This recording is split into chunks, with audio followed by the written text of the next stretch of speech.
Welcome to the Wally Show Aftercast. All the stuff we did not get to during the course of the show today, including a new segment called Listener Regular Mail, an actual letter from somebody. Not an email. Not an email. This is when someone really hates you, that they take the time to type it all out and put it in an envelope and not put their return address on there. They did type it, though. It wasn't this, like, at least they didn't handwrite it. It's not, it's not handwritten like a manifesto, but it is interesting, though. So, dear Wally, we'll let you listen to this thing. First off, WayFM was an incredible instrument in some ongoing suffering I'm having and still have. WayFM was a lifeline for me, but now I have to say goodbye to WayFM. Oh, dadgummit, why? Why is the question. I used to listen to a different Christian radio station until the election a few years back, and they allowed negative campaign ads against opponents. So disappointing. I quit listening. So I simply, think that stations should say go vote. Now, unfortunately, you promoted Maxwell Frost. So what if he's young? He stands for abortion, socialism, etc. Yeah, he's a Democrat. And we were talking about on the show about how he was the youngest person. We did a famous ages, and it was like he was the youngest person to ever win a House seat. Okay. That was it. Like, there was no endorsement of his life, his policies, any of that. Just said his name. Yeah, literally just said his name. And so this it equates to an endorsement in some people's mind, which I think is lunacy. You can mention who the president of the United States is and not agree with their politics. It doesn't mean you're endorsing them because you say their name. So that leads me to believe you don't understand the platform or are okay with his beliefs. Okay, you've made a leap there. Just know that if a black person comes to interview for your job against you, the black person not even qualified will get your job. We just slid into racism. If you're not sure what racism looks like, Christina, you are a racist, girl. Like, I get it. I get affirmative action. I get that there are problems with that. There always has been.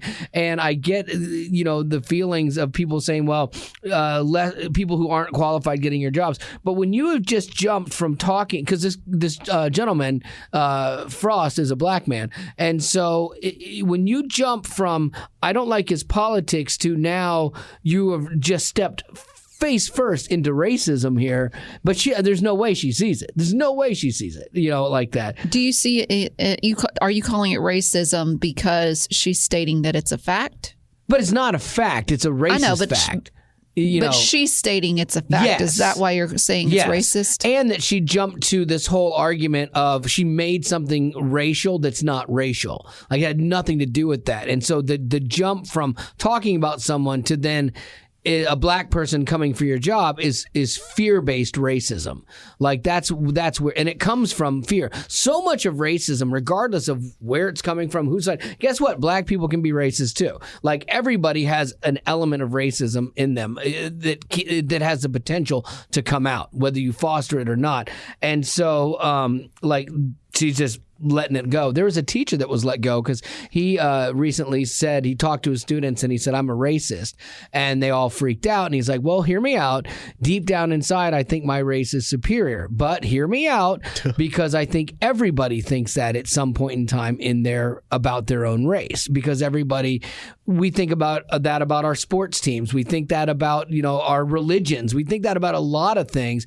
So he was trying to have an honest conversation about this and say, look, we have blind spots in this, and we all have the potential to be racist or, elevate our race or think that our race is better. And I do believe there's truth to that, but he got fired for that.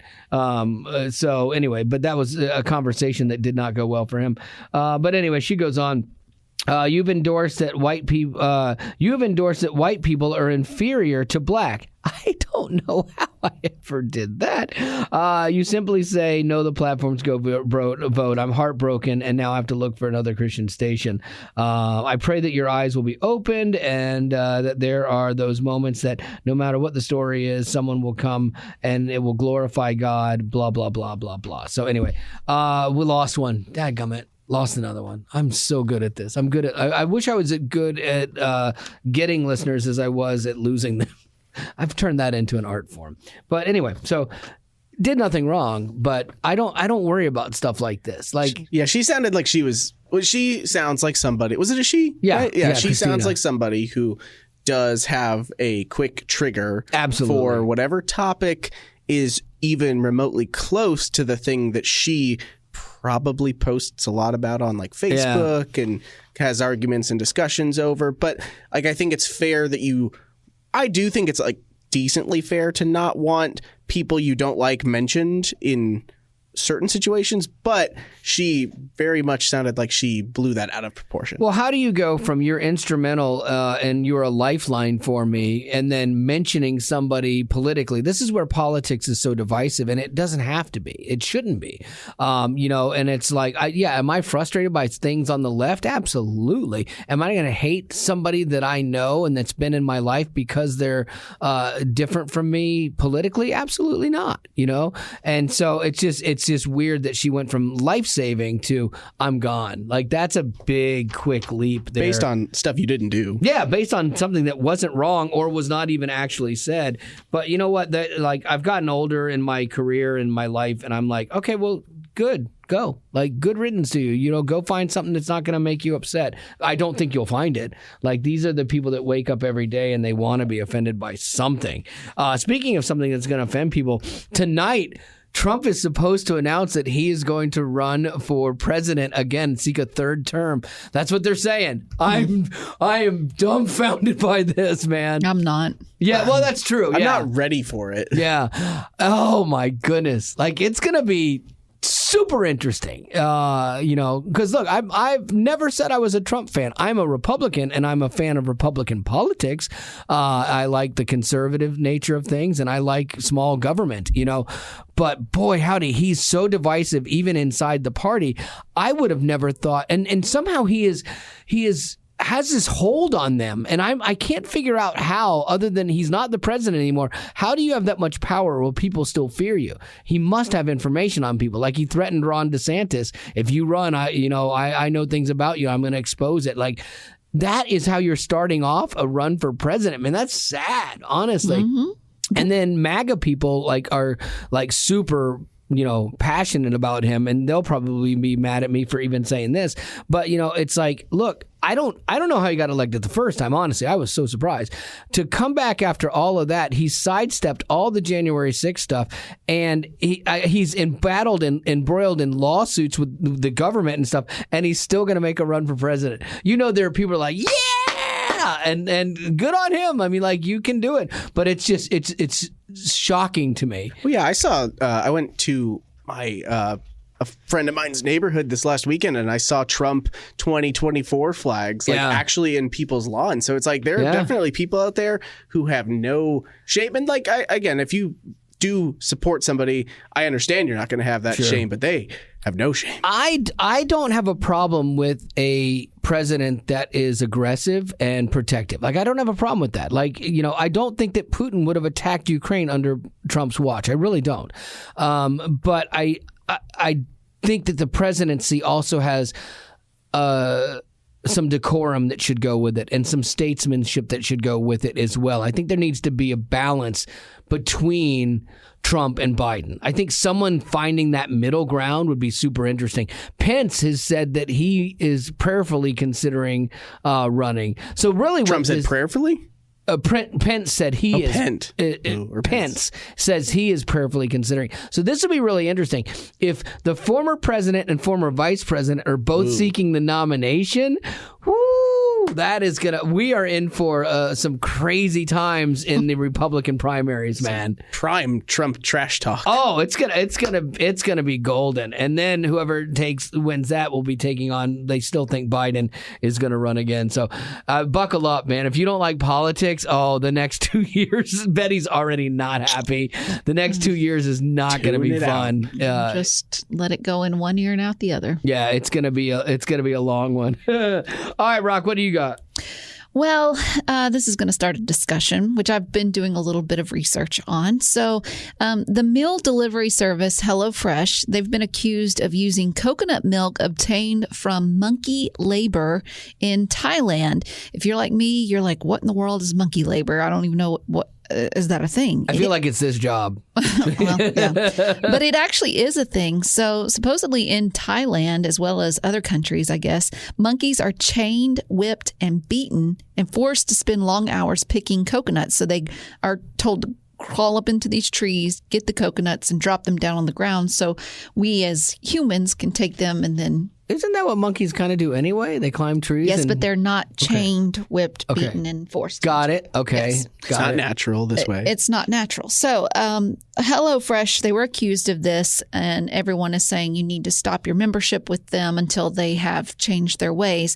They put out a comment saying, what'd they say? HelloFresh strictly condemns any use of monkey labor in its supply chain, and we take a hard position of not procuring from suppliers or selling coconut products which have been found to use monkey labor. We have written confirmation from all of our suppliers in the U.S. and globally that they do not engage in these practices. Okay. Well, see, that's them saying you've got information, you're wrong, and so don't cancel us. It'd be interesting to see if they're – because supply chains get murky because HelloFresh works with a parent company, okay? So parent company, the coconut milk Growers of America or whatever. So they work with them. So any recipe that needs coconut milk, that's who they get it from. Well, they would get it from a big supplier. But inside of that, these big suppliers have little suppliers that support that give them product as well. Mm-hmm. So it is definitely conceivable that somebody has a monkey farm down here running monkeys up trees that is providing milk through coconuts to them through other chains because of that thing. It's possible. Because they weren't given the same paperwork that needed to sign. It was just the main... It was the main company. Yeah, we don't do this. And you go, okay, great, we're done. Like, how much due diligence did you actually do? But they do if they take coconut milk from a smaller farm that is doing it. Exactly. And inadvertently, they're doing it. But if they have guarantees from their people that they're not doing it, then at some point you have to believe somebody. And, and so I don't know where that lies. But I never in a million years thought we would have the term monkey labor on the show. Right. That's fascinating to me. Well, and Wally and I were talking about this earlier before the show, and I was like, because he was like, You're like, I'm my out. Goodness. Yeah. And I was like, if I had HelloFresh and I knew that monkey labor was happening, then I would cancel it right now. All right, Karen. Yeah, exactly. So then Wally says, well, what did you have for dinner last night? That's right. Well, I had to do some work at my church, so I got off late, and I went to McDonald's, got myself some chicken nuggets, and went home. Okay. So he was like, well, chickens are dead. They killed those chickens. They didn't kill the monkeys. And you bring up a great point. So this led me down a rabbit hole, and I did some research on chickens and humane ways. Props to you for doing the research, because a lot of us and a lot of people don't actually do research to back up arguments they have over. You're doing the work. Yeah, like I never do. Gavin's looking right at me.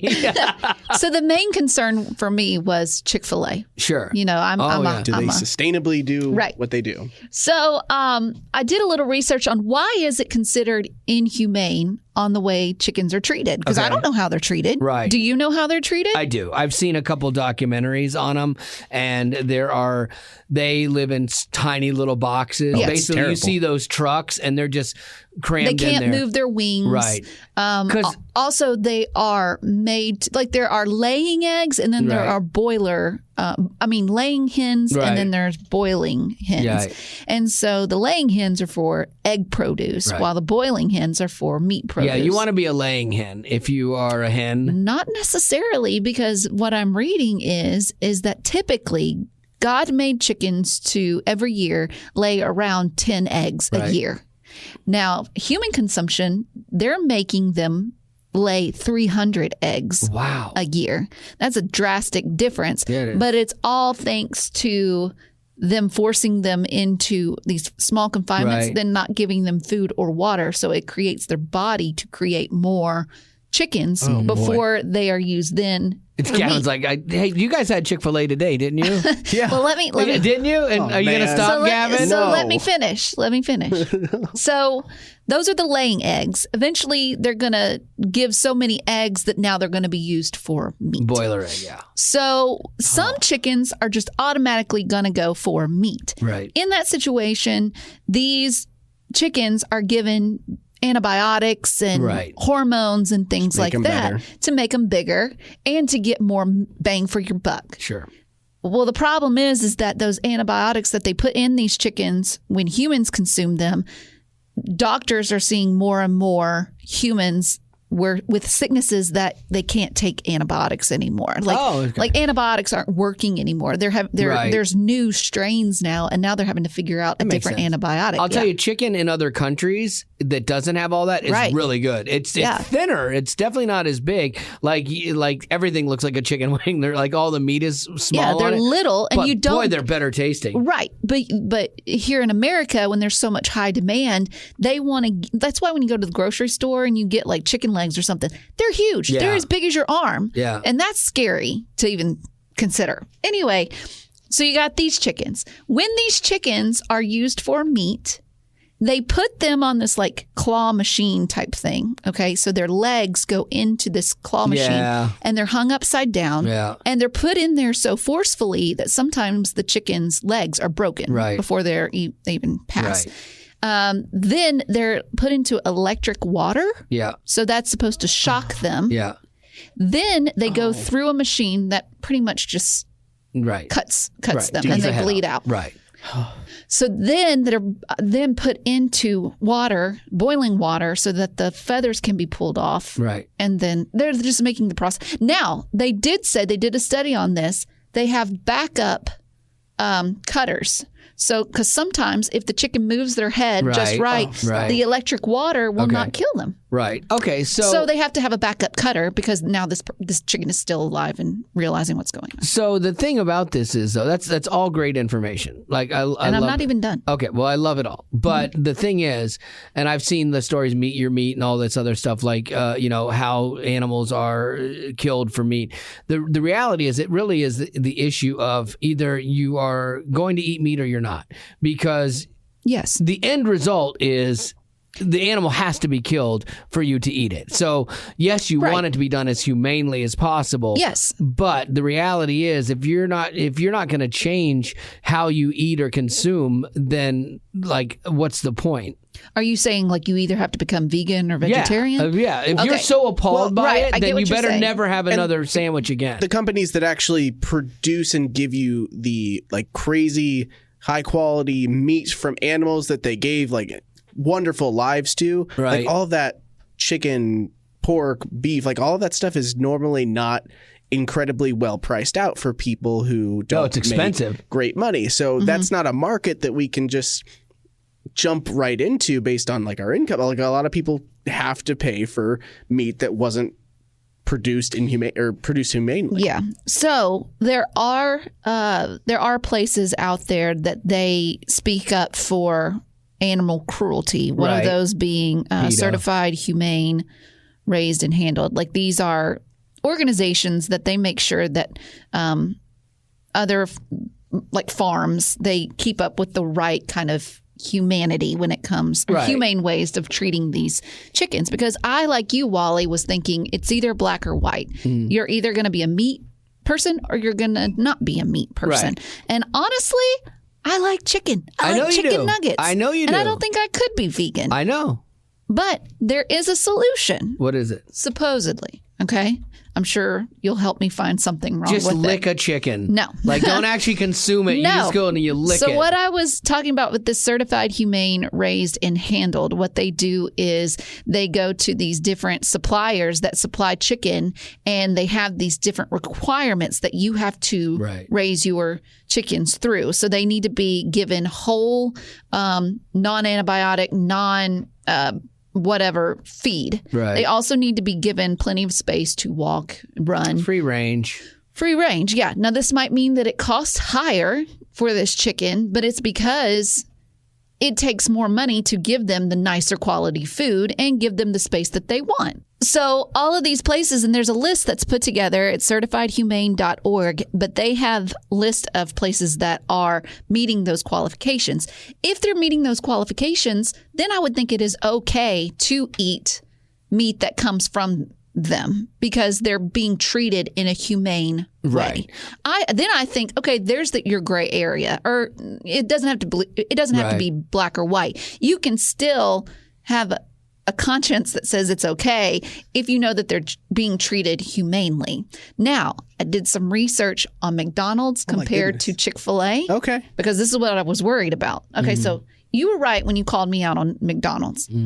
Did some processing on that. They process their chicken, and it's definitely. Is it chicken? The chicken, yes, but the chickens are not used in a good way. Like they're definitely in small little cages. They don't move. They develop sores on their feet, on their beaks.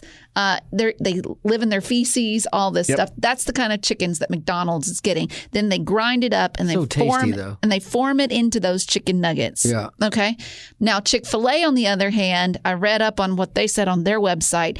They have the same thing where there's these requirements that these chickens have to go through. No antibiotics, nothing that's hormone related, and they don't like grind them up. Nothing is pulled. Like if you get a chicken nugget, you can tell the drastic difference between their chicken nuggets and McDonald's chicken nuggets. When you get like especially the grilled nuggets and stuff like that, I mean, it's basically a chicken breast just cut into little chunks. Yeah, and Chick-fil-A even has third parties that will go out and look at these places. Like they'll give them surprise visits and stuff, which makes me feel better about it. I think if you're going to be in that business and you want to be ethical in it, then absolutely. And you have to do the work. You can't just take a letter, from a company in Indonesia, that says, we did this fine, because you can't trust it. And that too, Chick-fil-A did say that they only take from U.S. farms. Oh, that's good. But I was reading up too on, because I can picture like boomers or something being like, well, by God, animals get more rights than humans. This is ridiculous. Right.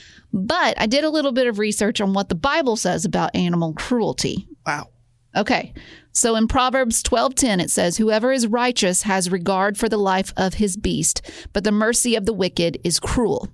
Then in Psalms 145:9, it says, the Lord is good to all, and his mercy is over all that he has made.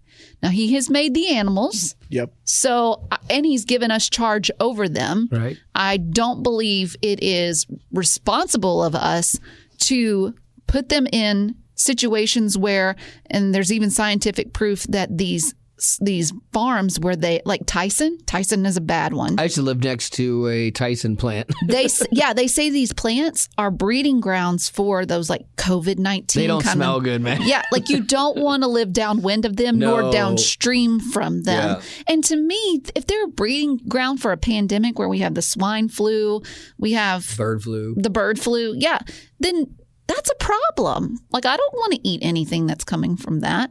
So, all that to say, I didn't know it. I wish I was able to enjoy it before. I had my last McNugget last night. I didn't know it. I do not believe it. I didn't know it. I watched you be vegan for 14 hours one time, and so I'm not being vegan. No, I know. But what I'm doing is the research that I've done has shown me how it is important. Now, I don't need to take it like 5 steps too far with like PETA throwing red paint on people with picketing. Right. I think there is I do believe that. I mean, there was a story in the Bible where God like dropped down this manna. No, it wasn't manna. It was like a carpet or like a rug or something, and it had pigs and cows and stuff on it. And he told the man, I don't remember who, he was like, eat of it. I do not remember that. Okay, let me look it up. No, don't worry about it. It's fine. He said, eat it. And then the man said, I can't eat anything that's considered like that's unclean, not right. Yeah. And God told him, don't call what I've called clean unclean. So I don't believe. Now, do I believe in the Garden of Eden that we were supposed to eat animals? No. I think it changed. Yeah. And also, was it Daniel that was like, feed us vegetables and fruit and we'll be just as good as those people that are eating meat. Mm-hmm. And he proved him right. Well, then I think we can. Well, the Daniel diet that a lot of people do. Mm-hmm. There are a lot of arguments out there that the like processed meat. Well, I very much like understand and believe that like the very processed meat is probably bad for us. Like we've talked about the chemicals that are thrown into the chicken and the cows to actually make them what we want them to be and delicious and all that. But I do believe that there is like an argument to be made for eating less and less meat. But are we going to stop? No. I can't.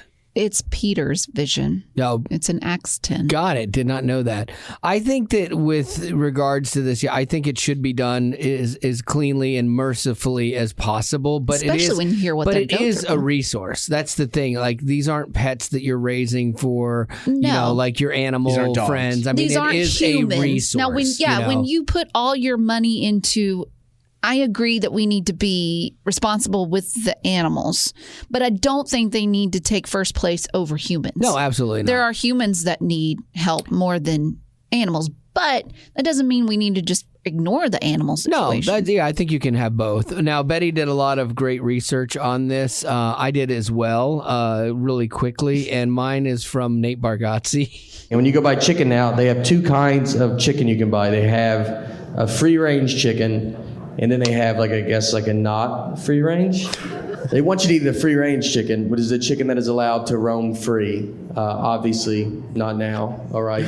He's dead at the store. But they still have a list of his hobbies on the package, which is just a good touch. That's just a good touch right there. But I don't want to eat that chicken. I feel terrible. I don't need a chicken that had a dream, and that was that chicken. Life was great for that guy. I want a miserable, not free-range chicken. I want a chicken that when they killed it, he was like, look, I'm ready for this, all right? How much better would you feel if they killed your chicken, bring it to you, and by the way, your chicken killed itself last night? Oh my God. See, there you go. Point, counterpoint. You got some birthdays for us, Lady Rock? Let's get off the chicken topic. Okay, we've got a couple. What you got? Samantha, she celebrated a birthday yesterday. She said, I've been around since Total Access. I'm turning 43. Whoa! I spent my B-Day weekend riding roller coasters at Dollywood. God bless you. Woo. Nicely done. My 80-year-old mother rides roller coasters with me still. I know, Crazy. that's insane. Yeah, she's a you beast. would think that her bones could not take that. Oh, I know. It's great. My bones can barely take it, so good on you. Mom and Dad want to wish Abigail a happy birthday. She's celebrating today. Abby is our curly-headed cutie with middle child syndrome. I got that. Very strong-willed and passionate 6-year-old. She loves to sing, and one day I'm sure she will be a Christian artist interviewed at Way FM. Oh, well, there you go. I hope I'm still alive. And then Nick and Tasha want to wish their 15-year-old baby boy, Wyatt, a happy birthday. Wyatt, you little baby boy. I like that name. Baby boy. Wyatt's a cool name. We had a kid on the show earlier today. His name was Floyd. And Floyd. Old names are coming back. Yeah, Floyd is definitely an old name. Remember Andy Griffith, Floyd the Barber? Mm-hmm. And I wouldn't say Wyatt is an old name, though. I don't know, Wyatt Earp. So it's kind of old, but I thought Definitely Floyd was a cool name too. Yeah, for sure. Said he's an awesome brother and son and has felt God calling him to missions when he's older. Oh, wow. Wyatt loves WWE. If you were a professional wrestler, what would your ring name and finishing move be called? Now you know what a finishing move is, right? When you finally take your component out. Your opponent, and they your component. It's their signature move, like Diamond, Daryl Page, or whatever. DDP had the DDP, like it was like your closing move, the thing that you're known for, like the suplex or the diamond cutter. Like it's your big move that you do to end the match. Can you give me a list of a few names of finishing moves? The diamond cutter is one of them. Yeah, I don't know a bunch of them. I watched wrestling till I became an adult, and then was like, oh wait, this is fake. But I watched it for a lot of years growing up. It's like the male version of cool. soap operas. Yeah, I watched Hulk Hogan and Roddy Piper and Andre the Giant. And Hulk Hogan's move was the leg drop. Okay, there you go. Stone Cold Steve Austin had the Stone Cold Stunner. There you go. The Rock had the People's Elbow. That's terrifying. Can you smell what The Rock is cooking? That was his weird thing. The fact that The Rock became an international celebrity is a miracle. Oh, out of being a wrestler. It was like WWE wrestler to the the Mummy. He played like a weird character in that, and ever since then he's gone up. Have you seen Black Adam yet? With him? No, that's oh my on gosh! my list. It just hit me. What yours would be, Gavin? Oh, yours would be my name or my finishing move. Finishing move. The ginger snap. Oh, I love it so much.